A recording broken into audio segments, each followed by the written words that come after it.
우리가 연구하고자 하는 말씀의 제목은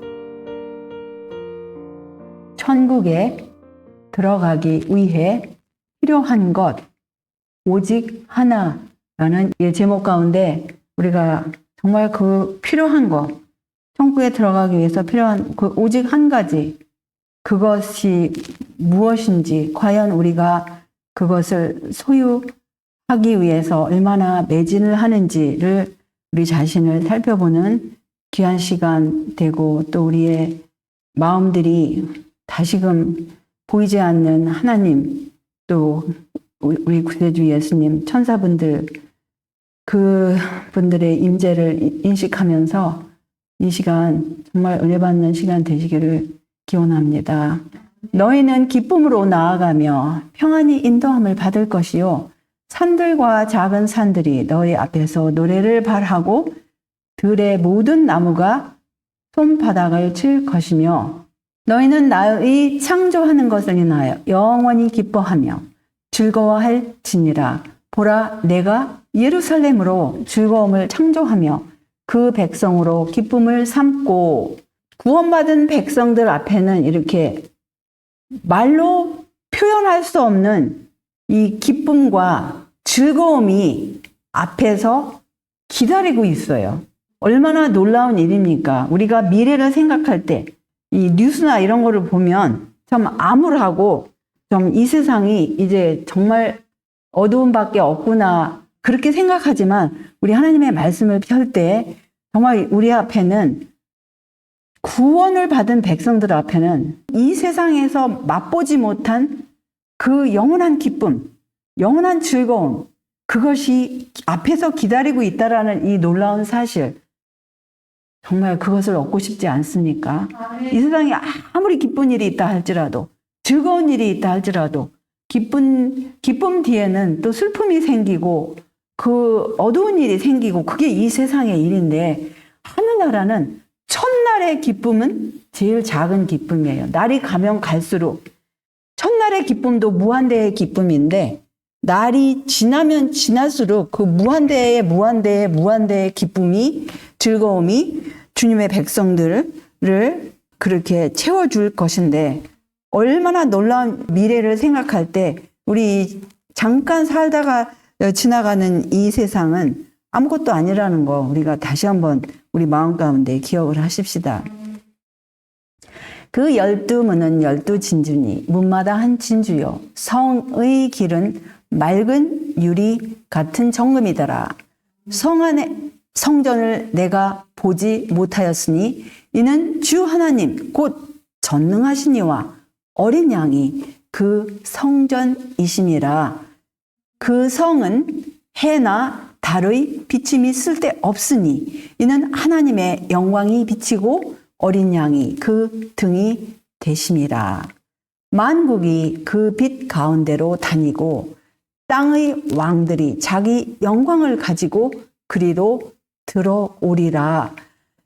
우리 하나님의 그 성 안에는, 거룩한 성 안에는 더 이상 이제 모든 것이 새롭게 되고, 모든 그 하나님의 구속의 경륜이 이루어졌을 때에는 성 안에 성전이 더 이상 없고, 왜? 하나님과 그분의 독생자 하나님의 어린 양이 그 성전이 되신다고 하는 거예요. 그리고 그분들께서 비치는 빛이 온 우주를 비추는 거예요. 그런데 여기 이 성 안에 모든 필요한 것이 다 있는데, 그 12문이 12진주고 문마다 한 진주고 성의 길은 맑은 유리 같은 그런 정금이고, 그 성에 모든 것이 다 준비가 됐어요. 이 세상에 솔직히 제가 살면서도 가끔 생각을 합니다. 아유, 이 세상 살다 보면 필요한 것들이 왜 이렇게 많은지, 특별히 이 시골이라는 장소에 살다 보면 도시에 살아서 필요 없는 것도 여기서는 필요한 것이 너무나 많아요. 그래서 이런 것들이 정말 언제까지 필요할까 생각하면서, 새하늘과 새 땅에서는 이런 것이 아무것도 필요 없다. 내 옷도 필요 없고 내 신발도 필요 없고 아무것도 필요 없다. 그럼 거기에 무엇이 필요할까요? 우리 하나님께서 우리의 시조를 하나님의 형상대로 분명히 만드셨어요. 그래서 인간은 하나님께 너무나 소중한 존재입니다. 우리 하나님의 형상대로 지음을 받은 사람은 이 짐승하고는 차이가 있죠. 그러니까 우리 사람을 보고 만물의 영장이라고 하는 거예요. 하나님의 형상대로 지음을 받았는데, 그런데 그 하나님의 형상을 지우기 위해서 이 사탄 마귀가 아주 간교하게, 사탄 마귀가 자기의 모습으로 드러나면 이 아담과 하와가 멀리 도망갈 줄 아니까 뱀, 그 당시에 뱀은 오늘날의 뱀처럼 흉악하지가 않았잖아요. 나타나가지고 이렇게 처음부터 말 자체가 좀 삐뚤어진 말을 하는 거예요. 하나님께서는 이 창세기 1장을 보시면은 그 동산 모든 나무의 실과를 다 먹되 한 가지 선악 과만 손대지 먹지 말라고 하셨는데, 여기서는 말하기를 하나님이 참으로 너희더러 동산 모든 나무의 실과를 먹지 말라 하시더냐, 거꾸로 말하는 거예요. 여기서도. 그러니까 여자가 또 대답을 하네요. 다 먹을 수 있는데 동산 중앙에 있는 나무의 실과는 하나님의 말씀에 먹지도 말고 만지지도 말라, 너희가 죽을까 하노라, 이렇게 말씀하셨다고 또 대꾸를 했습니다. 그러니까 또 그 뱀이, 간교한 뱀이 거짓말을 했어요. 하나님의 말씀을 완전히 정반대, 너희가 결코 죽지 아니하리라, 이런 거짓말을 하면서 그것을 너희가 먹으면 너희 눈이 밝아지고 하나님같이 되어서 선악을 알 줄을 하나님이 아신다라고, 이런 아주 하나님이 이렇게 무슨 어떤 좋은 것을 숨기는 것처럼 이렇게 거짓말을 하였어요. 그러니까 그는 거짓의 시초 아비예요. 하늘에서 천사들을 속인 것도 거짓말이었고 또 사람을 속인 것도 거짓말로 속였는데, 그 거짓말에 이 여자가 속았어요. 그래서 자기도 먹고 남편에게도 주고, 그래서 그들이 아주 처음에는 눈이 밝은 줄로 착각을 했어요. 근데 뭐라고 그랬냐? 이에 그들의 눈이 밝아 자기들의 몸이 벗은 줄을 알고 무화과 나무 잎을 엮어 치마를 하였더라라고 했어요. 자기들의 눈이 밝아졌어요. 근데 그 눈이 밝아진 거 결국은 자기들의 수치, 아주 알몸이 드러난 거를. 그건 뭐냐? 지금 보시면은 그동안에는 이게 벗은 줄, 이게 먹자마자 눈이 밝아져 가지고 벗은 줄을 알고 그동안에 뭔가를 입었다 소리예요. 성경의 앞부분에서는 그들이 벌거벗었지만은 부끄럽지 않았다라는 말씀이 있는데, 그거는 인간의 옷이나 어떤 그 인간이 만든 그런 옷이 아니고 하나님의 그 영광스러운 빛이 그들에게 비춰져서 그 빛을 입은, 그 빛으로 몸이 가려졌기 때문에 그동안에 이 벗은 줄을 벗겨지지를 않았어요. 근데 그들이 하나님의 말씀을 어겼을 때 그 빛이 떠나가고 알몸이 드러나고, 그때부터는 지혜도 많이 이제 떨어지기 시작하고 지능도 떨어지고 영성도 떨어지니까 하필이면 무화과나무 잎을 엮어서 꺼끌꺼끌하고 불편한 무화과나무로 치마를 하였다라는 이런 비참한 이 죄의 이 역사를 보면서 우리는 잠시 영감의 글을 보시겠습니다. 아담과 하와는 둘 다 그 과일을 먹고 하나의 지식을 갖게 되었는데, 이 지식은 그들이 하나님께 순종했더라면 결코 갖지 않았을 지식이었어요. 그거는 뭐예요? 그것은 하나님께 대한 불순종의 경험이고 불충성의 경험이고 곧 그들이 벌거벗었다라는 지식이에요. 그 몸만 벌거벗은 것이 아니라 빛이 떠나니까 어두움이에요. 하나님께서 주신 겉옷, 곧 그들을 두르고 있었던 순결의 두루마기는 사라져버렸다 그랬어요. 그래서 그들은 무화과 잎을 한데 엮어서 앞치마를 만들어 하늘의 옷을 대신하였다고 하였습니다.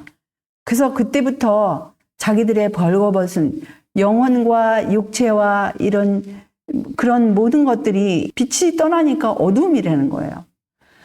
아담과 하와가 창조주를 절대로 거역하지 않았더라면, 그들이 온전히 정직한 길에 서 있었더라면 하나님을 알고 이해할 수가 있었을 거예요. 그런데 그들이 유혹자의 목소리에 귀를 기울이고 하나님을 배반하고 죄를 범했을 때 죄 없는 하늘 사람들이 입는 빛의 두루마기는 그들에게서 사라져버렸다고 하였습니다. 참, 그 빛의 두루마기가 그들에게서 사라져버렸어요. 그건 뭐예요? 빛의 두루마기가 사라져버리면 어두움이에요. 그리고 그 옷이 그들을 떠나갔을 때 그들은 하나님을 알지 못하는 무지의 검은 두루마기를 걸치게 되었다 했어요. 이제까지 그들을 두르고 있었던 밝고 완전한 빛은 그들이 접근하는 모든 사물들을 밝게 비추어 주었었지만 그 하늘의 빛을 잃고 난 다음 아담의 모든 후손들은 하나님께서 지으신 작품들 속에서 더 이상 그분의 품성을 찾아볼 수가 없게 되었다고 했습니다. 그래서 여기는 모든 사람이 죄를 지었다라는 그 로마서 3장의 말씀, 모든 사람이 다 지금 불의 가운데 있는 거예요. 불법 가운데 있는. 왜냐하면 그 본성, 선과 악이 섞여져 있는 본성 가운데 태어났는데 하나님은 악이 조금이라도 있으면 하나님께서는 함께 하실 수가 없어요. 그러니까 예수님께서 너희가 거듭나지 아니하면, 뭘로 거듭나지 아니하면 물과 성령으로 거듭나지 아니하면 결단코 하늘에 갈 수 없다라는 거예요. 근데 우리가 성령으로 거듭나는 것이 우리의 이 자기가 어두운 상태를 알았을 때 그 빛을 사모하고 자기가 눈먼 상태를 알았을 때 그 보고자 하는 그 빛을 사모하지 그 상태를 모르면 사모하는 간절한 마음이 베레아 사람들은 간절한 마음으로 그렇게 하나님을 찾지를 않는다 이거예요. 자기의 어두운 상태, 하나님이 없이는, 말씀이 없이는 얼마나 이 어두운가, 지적으로도 어둡고 영적으로도 어둡고 육체적으로도 어두운 상태라는 거를 깨달을 수가 없는 거예요. 그래서 우리는 날마다 그거를 절실히 이 사실을 깨달아야 돼요. 우리가 아담의 후손이 아닙니까? 우리가 우리 스스로가 내 부모는 아무개야. 거기서 딱 끝나는 게 아니잖아요. 거슬러 올라가면 우리의 시조는 처음 부모는 아담과 하와예요. 그래서 우리는 그들의 후손이에요. 그래서 세월이 흐르면 흐를수록 점점 그 무지하고 어둡고 아주 퉁명스러운 그 어두운 색깔의 두루마기를 둘렀다 이거예요. 가장 어두운 세대. 예수님께서 오시는 그 밤중에 소리가 있어 가로되 했잖아요. 보라 신랑으로다 맞으러 나오라. 그 세대. 바로 이 검은 두루마기, 무지의 검은 두루마기. 이것을 벗었을 때에 순결의 두루마기를 입지 그 무지의 검은 두루마기가 자기가 입었는지도 모르면서 그 간절한 마음이 없이는 이 순결의 두루마기를 입을 수 없다라는 거예요. 왜냐하면 하나님과 예수님이 그 빛의 두루마기, 영광의 두루마기를 온 우주를 비치시잖아요.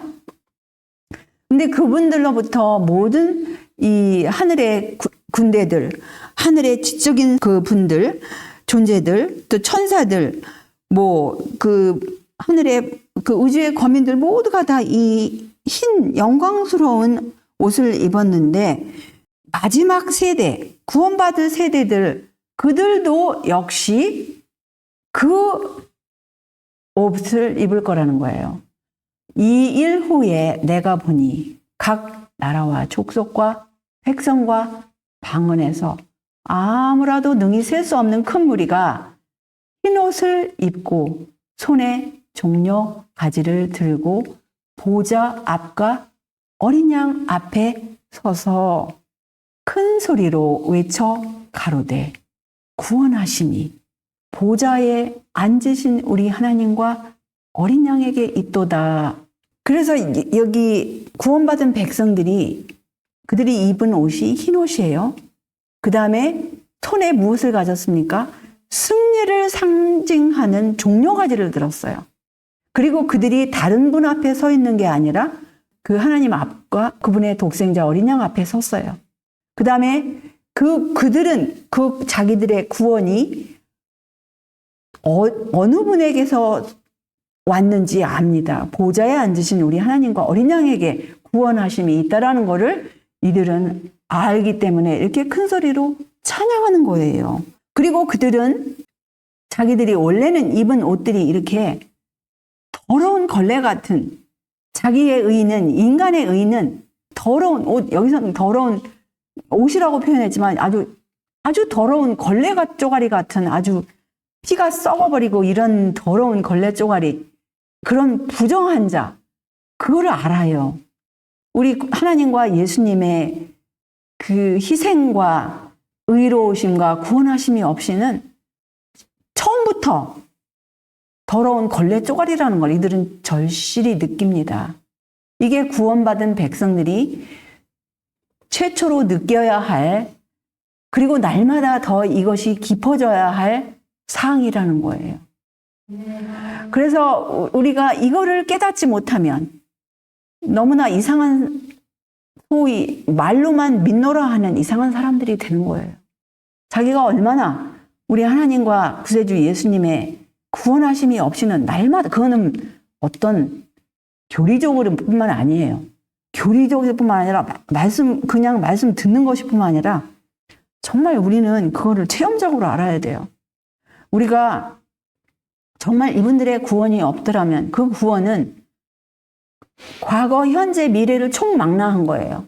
영원이라는 그 모든 세월을 다 총망라하고 우리가 날마다 생활하는 거는 그 현재의 구원이 되시는 거예요. 그렇지 않으면 우리는 이 부정한 상태에서 걸레 같은 이 더러운 쪼가리 옷을 벗을 수가 없다라는 거예요. 예수님께서 주신 비유 가운데 아주 유명한 비유가 있지 않습니까? 22장에 있는 비유인데, 이렇게 그 비유 가운데 천국은 마치 자기 아들을 위하여 혼인잔치를 베푼 어떤 인공과 같다 하였습니다. 그래서 그분께서 이 혼인잔치에 오라고 사람들을 종들을 보냈는데 이 사람들이 오기를 싫어하였어요. 그러니까 또 다른 종들을 보냈어요. 근데 그 사람들에게 이제 오찬을 준비하였으니까 또 이런 모든 아름다운 아주 잔치, 소와 살찐 짐승을 잡고 모든 것을 갖추었으니까 오진잔치에 오소서 했는데 그들은 이렇게 좀 멸시하는 태도였어요. 돌아보지도 않고 이렇게 하나는 자기 밭으로, 하나는 자기 상업차로, 그 다음에 그 사람, 또 남은 사람들은 종들을 잡아서 능욕하고 죽이기까지 하였으니 임금이 군대를 보내서 그 살인한 자들을 진멸하고 그 동네를 불살르고 그 종들에게 이르기를 혼인잔치는 예비되었으나 청한 사람들은 합당치 아니하니.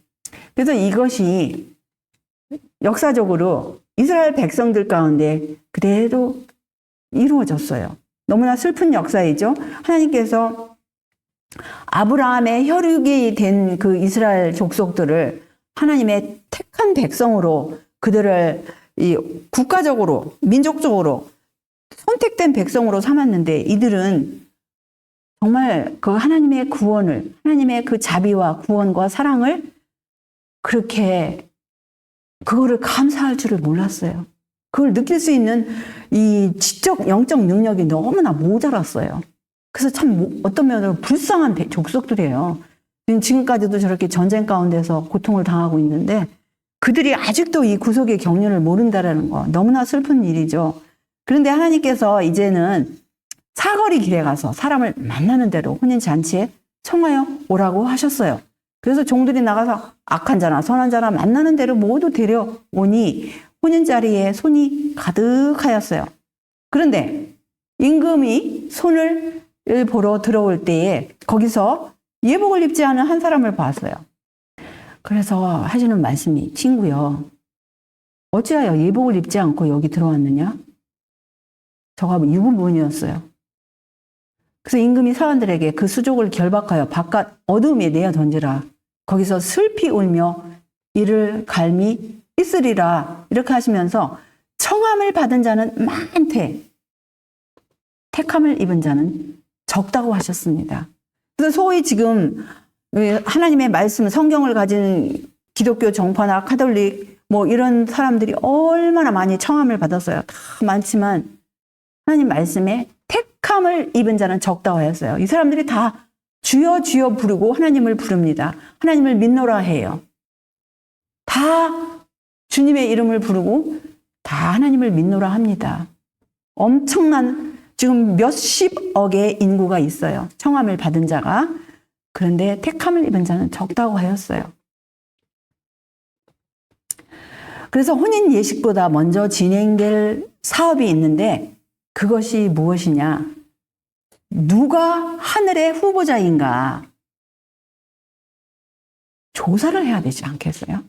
누가 과연 하늘에 가서도 사탄 마귀가 문제를 일으켰던 것처럼 또 문제를 일으키면 안 되지 않나?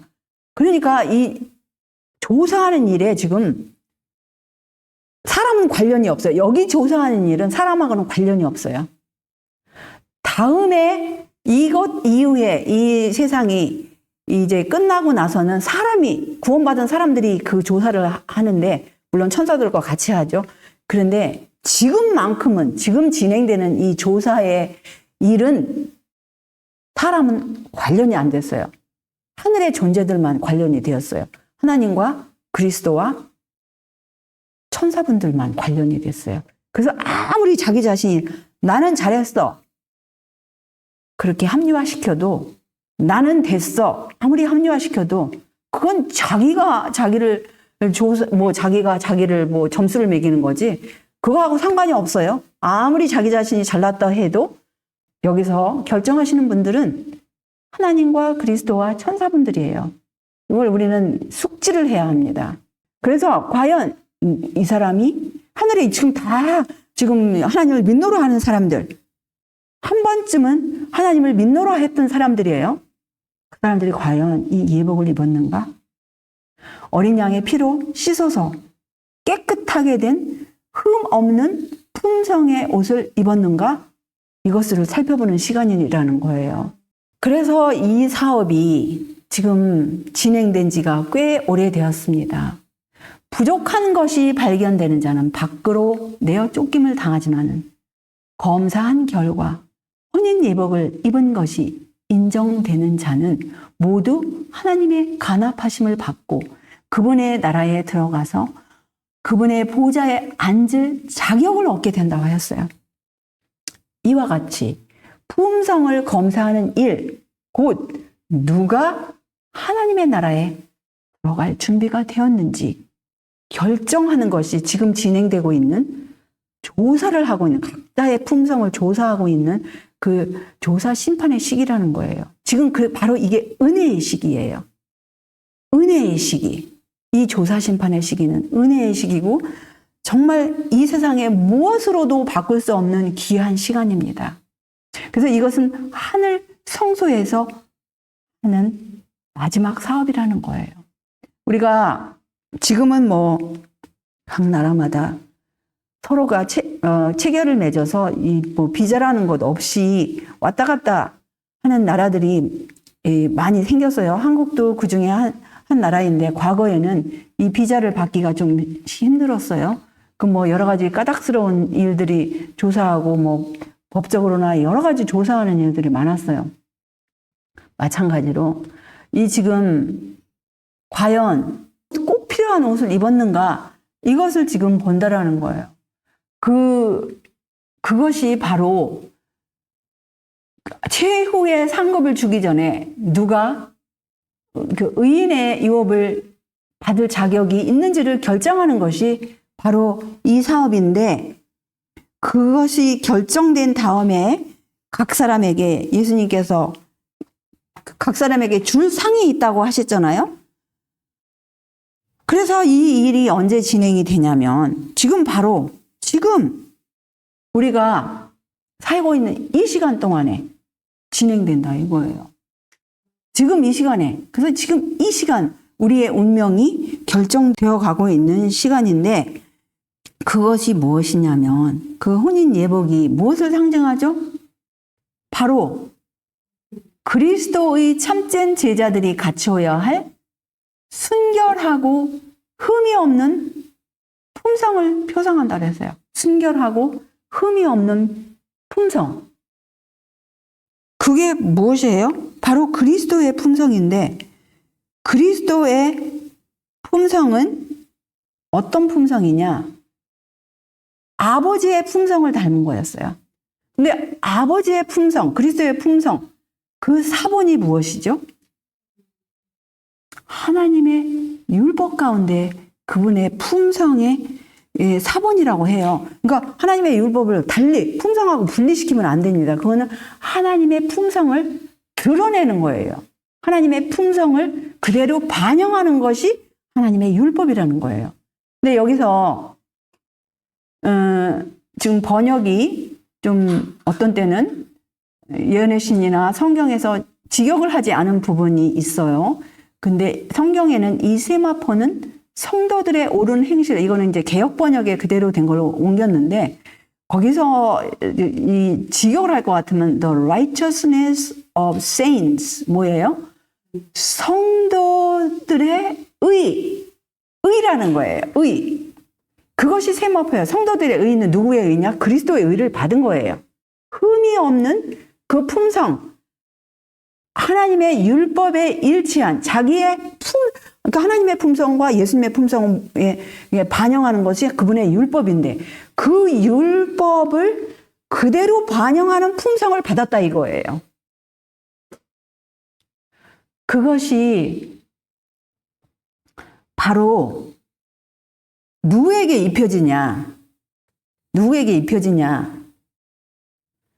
그 그리스도께서 친히 준비하신 그 옷, 흠이 없는 그 흰 두루마기, 그리스도의 의의 두루마기를 누구에게 주시는가? 그냥 막연하게 내가 믿고 받았어. 그게 아니고 회개하고 믿는. 이게 참 중요해요. 그냥 믿기만 해서 된다라는 게 아니에요. 그동안의 삶에 있어서 자기가 기억하는 바대로 정말 하나님의 율법을 어긴 생애, 또 현재의 생애. 그럼 회개했어요. 그럼 회개하면 무슨 일이 일어나요? 회개하고 정말 믿을 것 같으면 개혁이 일어난다는 거예요. 정말 회개하고 믿을 것 같으면 개혁이 일어나고 정말 더 깊은 회개와 더 큰 믿음으로 하나님의 그 말씀을 붙들고 하나님의 보혈의 피를 붙들고 이제 순종하는 생애를 살 거예요. 그런 사람에게 그 삶이 계속 이어질 때 그 이어져서 그리스도의 재림까지 그것이 이어지는 것이 품성의 그 완전한 품성으로 이루는 것이지, 그냥 내가 예수님께서 이걸 주신다 했으니까 물론 주시다 했어요. 근데 조건이 뭐예요? 회개하고 믿는. 그 회개했다라는 건 뭐예요? 그것에서 돌이켰다라는 거예요. 그 과거의 죄악의 생애에서 아니면 현재의 죄악의 생애에서 돌이키는 것이 회개예요. 그냥 내가 회개했어. 그게 아니고 정말 그 죄에서 돌이켜서 방향이 이제 하나님의 말씀으로 순종하는 생애. 이런 사람에게 흰 옷을 준다라는 거야. 막연하게 내가 믿으니까. 준다라고 했으니까 믿어. 받아. 그거는 대부분의 그냥 대다수의 큰 길을 가는 사람들이 주여 주여 내가 믿습니다. 그러고서는 받았다고 생각하는 거예요. 구원을 받았다고 생각하는 거예요. 그런데 그것이 그 흠이 없는 품성, 그것이 이 순결하고 흠이 없는 이 품성이, 예수님께서 주시는 그 품성이 어떻게 우리가 그것을 받아요? 예수님의 완전한 순종, 예수님께서 이루신 순종, 그것으로 예수님이 흰 옷을 받으셨지, 입으셨고 끝까지 유지를 하셨고 우리에게 주시는 것이지, 그리스도께서는 율법의 모든 계명을 지키셨다 그랬어요. 그래서 그분은 하나님의 계명이 뭐 괴롭고 무겁고 힘들고 이게 아니고 즐긴다고 그랬어요. 하나님의 뜻을 행하는 걸 즐기고 주님의 법이 그분의 심중에 있었어요. 이거는 뭐 무거운 짐이 아니라, 예수님이 뭐라 그랬어요? 내 짐은 가볍다고 그랬어요. 내 멍에는 쉽다고 그랬어요.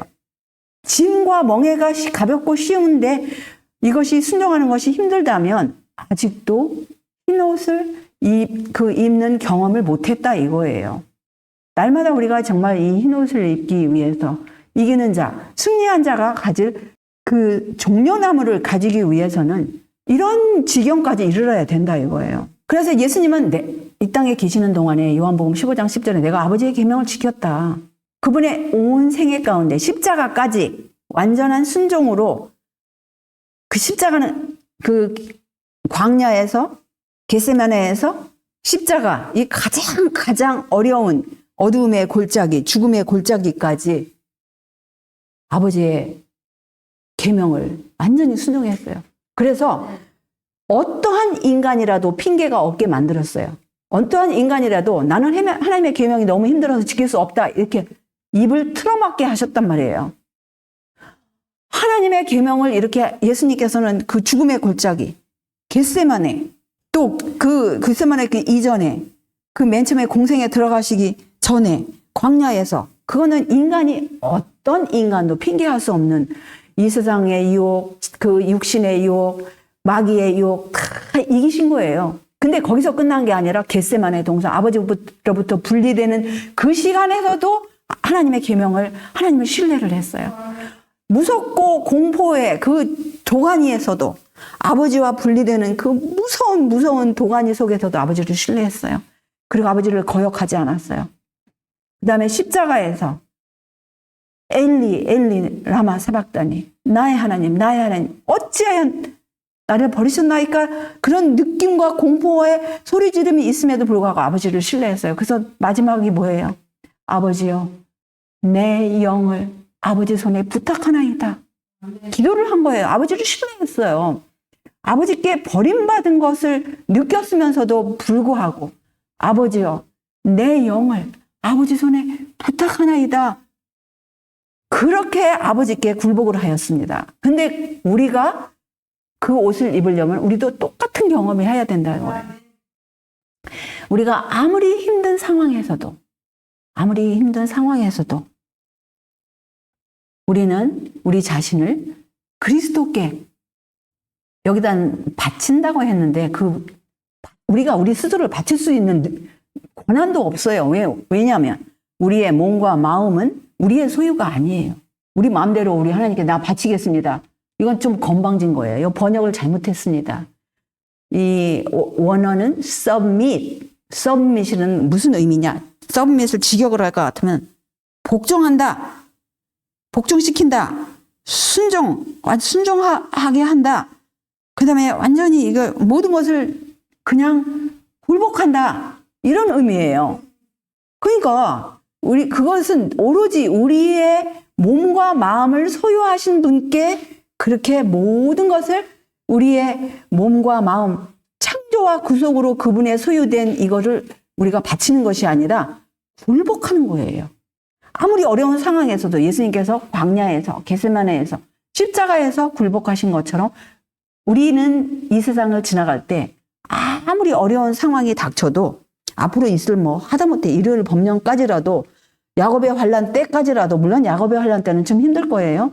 근데 이미 승리한 사람만이 그것을 경험하기 때문에 일요일 법령을 제대로 승리를 하면 야곱의 환란은 물론 어려운 시기이지만 지금 우리가 모든 것을 다 회개하고 과거, 현재 모든 죄악을 떠났을 때는 그때는 물론 힘들겠지만 그건 예수님께서 힘든 것보다 힘들지 않다라는 걸 강조하고 싶어요.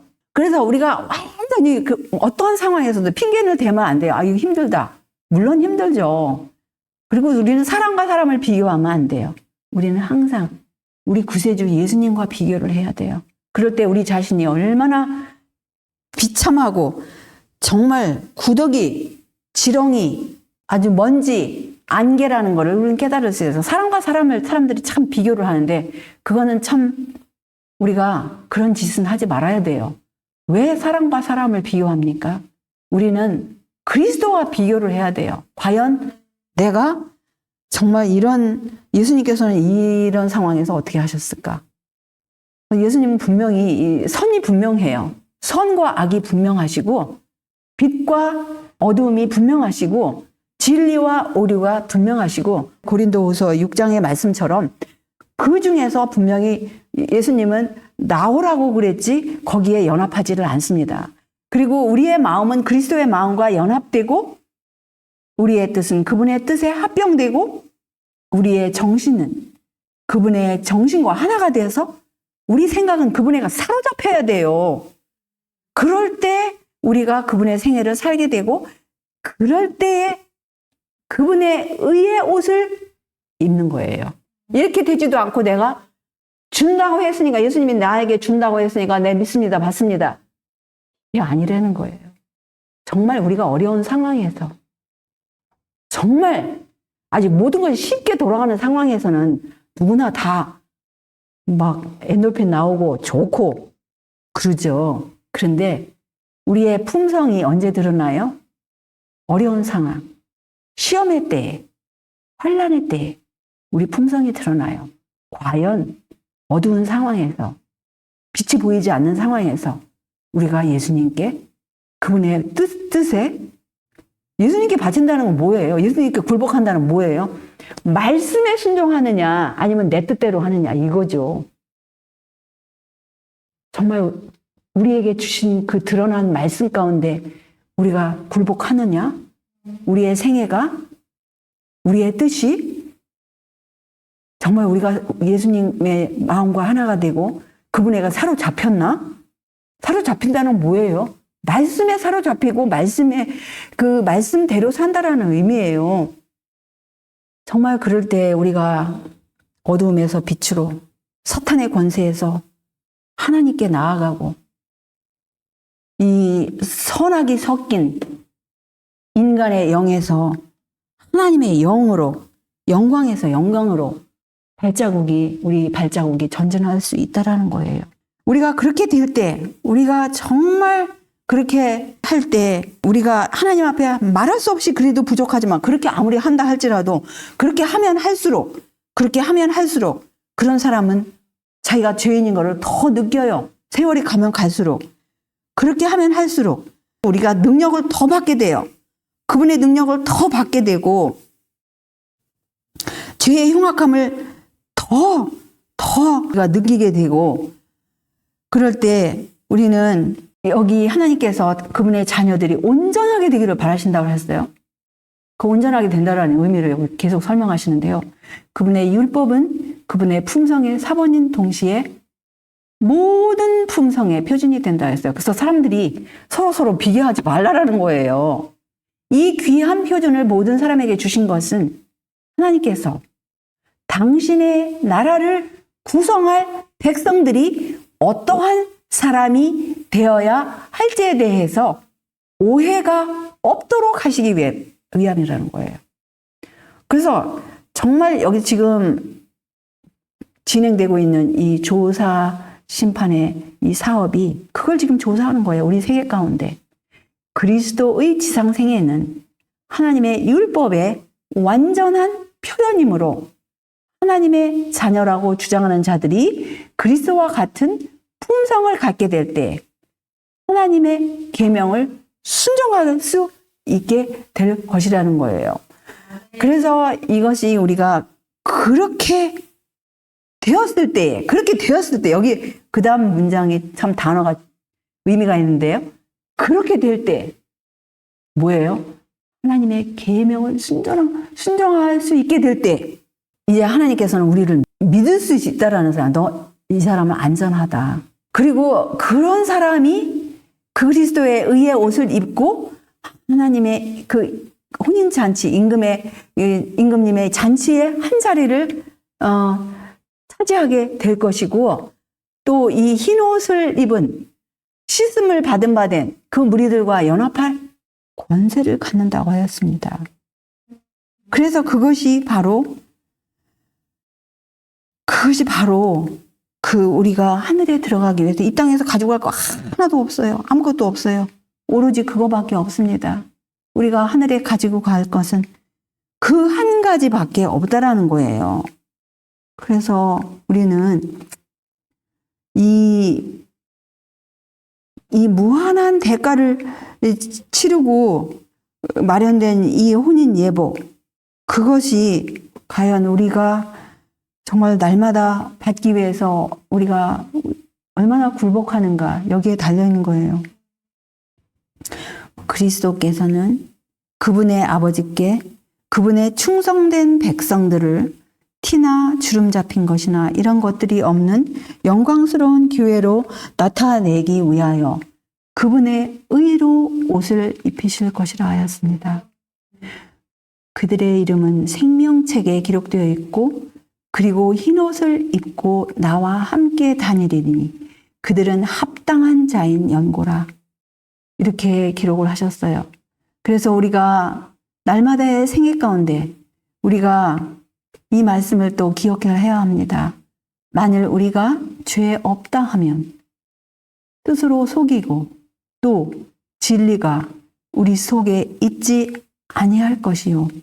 만일 우리가 우리 죄를 자백하면 저는 미쁘시고 의로우사 우리 죄를 사하시며 모든 불의에서 우리를 깨끗게 하실 것이요 라고 하셨습니다. 그래서 우리 하나님 아버지께서는 우리가 우리 죄를 우리가 정말 하나님께 십자가에 가까이 가면 갈수록 이 인간의 본성, 선과 악이 섞여져 있는 이것이 얼마나 심각한지, 하나님께는 이것이 얼마나 심각한지, 오죽하면 독생자를 십자가까지 허락하셨는지를 깨달을 거예요. 우리가 절대로 우리 스스로 우리 생애 어느 지점에 이르렀다 할지라도 죄 없다라고 이렇게 스스로 속이는 사람이 없을 거예요. 그래서 우리가 정말 드러난 죄, 자기 자신에게 이 죄라고 느껴지고 또 말씀 가운데 죄라고 지적을 받을 것, 말씀에서 지적을 받고 아니면 어떤 기별자 활동에서 지적을 받든지 이렇게 할 것 같으면 우리가 또 하나님의 성령의 감동에 의해서 받을 것 같으면 자백하고 그럴 때 하나님께서 씻어주신다고 분명한 약속이 있습니다. 그래서 우리는 정말 우리가 회개하고 통회하는 마음으로 날마다 그런 경험을 갖기 위해서는 바라봐야 할 장면이 있어요. 그게 바로 침례 요한이 부르짖은 것처럼 보라 세상 죄를 지고 가는 하나님의 어린 양이로다. 우리 광야에 계신 예수님, 겟세마네 동산에서 부르짖었던 예수님, 십자가에서 부르짖었던 예수님, 그분의 그 고통이 우리가 날마다 바라볼 때 그분은 또 날마다 나의 구세주로 이분만이 나의 죄를 용서하시고 나의 죄를 가져가실 수 있는 분이다. 이 십자가에서 나의 죄를 제거하셨다. 그 사실을 우리가 믿어야 돼요. 그리고 그분께서 계속해서 나의 죄를 제거하실 것이다. 그 능력이 보혈의 피에 있다. 그럴 때 우리가 늘 우리 이 예수님을 바라볼 때 예수님을 날마다 더 영접하고 또 그분의 이름을 믿고 죄로부터 구원하시는 그분의 이름을 믿고 그분을 날마다 찬양하면서 우리가 이렇게 하나님께 간합하심을 받을 수 있는 사람, 정말 우리 하나님께서는 지존무상하시죠? 영원히 거하시죠? 거룩하다 이름하시는 분이시죠? 그리고 그분이 말씀하시기를 내가 높고 거룩한 곳에 거하며 또 누구와 함께 하신다고요? 통회하고 마음이 겸손한 자와 함께 하신다고 했어요. 그래서 그 사람의 영을 소송케 하고 그 사람의 그 통회하는 자의 마음을 소송케 한다 그래요. 이게 성령을 받는 비결이에요. 그래서 이런 마음으로 우리가 늘 유지를 할 때 우리에게 주심하고 약속하신 성령을 받고 우리는 날마다 그분 안에서 정말 이 죄악의 흉악성을 몸과 마음의 더러움에서 우리가 이 구원함을 받고 그분 안에서 우리의 찬양이 더 커지고 넓어지고 높아지고 감사와 찬양이 넘쳐남으로 정말 우리는 성령 충만한 나날이 됨으로써 이 늦은 비를 위해서 준비되는 귀한 자녀들 모두가 되실 것입니다. 그래서 우리 모두가 그런 자녀분들 모두가 되시기를 바라면서 여기서 말씀을 줄이겠습니다. 하늘에 계신 우리 아버지, 우리 하나님의 크신 자비 긍휼하신 가운데 이 지구 역사의 마지막 끝자락에 태어나게 하시고 이 어둡고 어두운 세상 가운데서 우리를 주님의 자녀로 불러주신 그 은혜에 다시 한번 감사와 찬양을 올리옵나이다. 우리 시조를 만드셨을 때 하나님의 형상대로 만드셨을 뿐만 아니라 그들에게 그들을 둘러싼 그 빛으로 그들에게 영광의 옷을 입혀주셨건만 이 사탄 마귀 거짓의 아비의 그 거짓말에 속아서 주님께서 금지하신 그 열매를 먹은 그 순간에 그들의 눈이 밝아지긴 하였지만은 결국은 그것은 그들이 벌거벗었다라는 그 끔찍한 지식이었습니다. 그것은 빛이 떠났을 때 정말 무지한 하나님을 더 이상 제대로 알 수 없는 그 무지 가운데 그와 그의 자녀들이 이 어두운 마음 가운데 우리들 모두가 태어났습니다. 그런데 우리를 이 죄 가운데 버려두지 아니하시고자 우리 하나님의 말씀을 주시고 무엇보다도 하나님의 독생자를 우리의 죄의 값으로 또 우리를 죄에서 구원하시는 분으로 하나님의 어린 양을 삼으셔서 그 무서운 그 고난의 그 고통 가운데서도 아버지의 그 모든 율법을 온전히 순종하심으로써 인간들이 더 이상 핑계가 없도록 그렇게 우리에게 순종의 길을 열어 놓으셨습니다. 주님, 우리들이 아무리 이 지구를 이 남은 세상을 산다 할지라도 우리는 더 이상 100년도 살 수 없고 아마 10년도 남아있는지 우리는 모릅니다. 그러나 우리가 하루하루 살아갈 때에 우리 예수님께서 아버지께 그 어려운 시간에도 온전히 굴복하시고 순복하셨던 것처럼 우리가 매 순간순간마다 우리의 구세주 되신 예수님께 우리의 몸과 마음, 우리의 뜻 모든 것을 온전히 굴복하는 생애를 연속하였을 때 우리의 이 마음들이 새롭게 되고 또 우리의 회개가 깊어지고 우리의 감사와 우리의 찬양이 더욱더 깊어지고 높아지는 그런 생애를 살 것입니다. 주여, 우리의 삶이 정말 그렇게 될 수 있도록 우리 각자를 인도하여 주시옵시고 정말 주님 오시는 그때에 우리 한 사람도 나고자 되지 아니하고 모두가 다 그 흰 옷을 입고 영광스러운 그 빛의 옷을 입고 우리 예수님을 만나고 또 우리 하나님 아버지를 만날 수 있도록 날마다 우리 모든 죄에서 우리 자신에게서 세상에게서 마귀에게서 구원하여 주시옵기를 예수님의 이름으로 간절히 기도 올리옵나이다. 아멘.